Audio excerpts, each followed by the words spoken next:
Every Sunday night, you make a promise.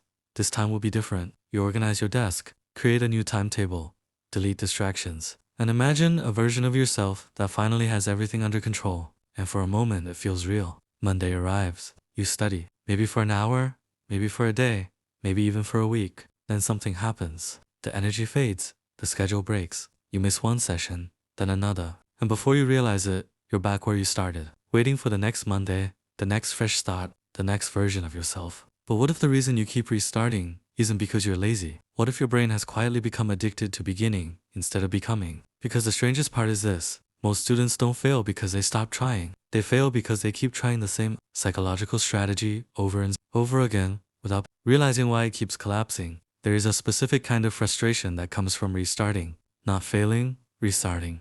Failure, at least, feels final. Restarting feels hopeful. That's why it's so deceptive. You tell yourself, I'll get serious next week. I'll start fresh tomorrow. I just need the right mindset. And every restart creates temporary relief. For a few moments, the guilt disappears. The anxiety softens. And the future feels clean again. But eventually reality returns. The assignments, the difficult chapters, the confusion, the boredom, the fear of discovering how much you don't know. And suddenly the fresh start loses its magic. So you begin waiting for another one. Psychologists call this emotional avoidance. Not avoiding work, but avoiding feelings. Because often, the hardest part of studying isn't the studying itself. It's what studying forces you to face. Uncertainty, self-doubt, comparison, and the possibility of failure. And your brain becomes very skilled at escaping those feelings, not by running away completely, but by constantly pressing the reset button. Here's something important. You are not lacking discipline, at least not in the way you think. If discipline were your problem, you wouldn't keep planning, watching study videos, or imagining a better future. The desire is clearly there. The problem is deeper. You're trying to use motivation to solve an identity problem, and motivation is temporary. While identity is permanent, most students spend years trying to force behaviors that don't match how they secretly see themselves. You may say, I want to become a consistent student, but underneath that thought might be another belief. I'm someone who always falls behind.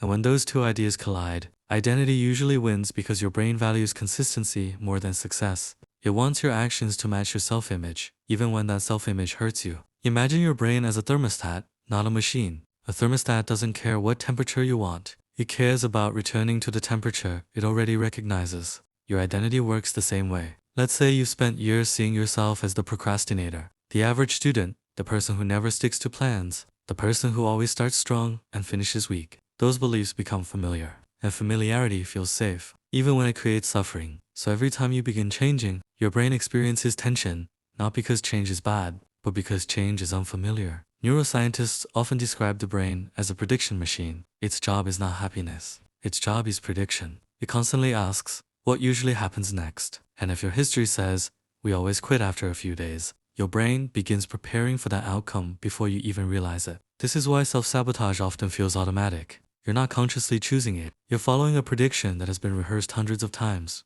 Like water flowing through a deeply carved channel. The channel isn't there because it's correct. It's there because it's familiar. So, how do you stop living inside the Monday loop? Not through motivation, not through bigger goals, but through identity reconstruction. First, stop restarting. This sounds strange, but the first step is refusing dramatic fresh starts. Fresh starts feel productive, but often they're emotional entertainment. They create excitement without requiring change. Instead of saying, new week, new me, say, same me, one small adjustment. Psychologically, small changes create less resistance because they don't threaten identity, and your brain accepts them more easily. Second, study like someone you trust. Most students study like they're on trial. Every session becomes evidence that they're smart, capable, and not falling behind. This creates enormous pressure. Instead, imagine studying from a position of trust, not proving, but practicing. A musician doesn't panic because one practice session sounded bad. They expect imperfection. Learning is supposed to look messy.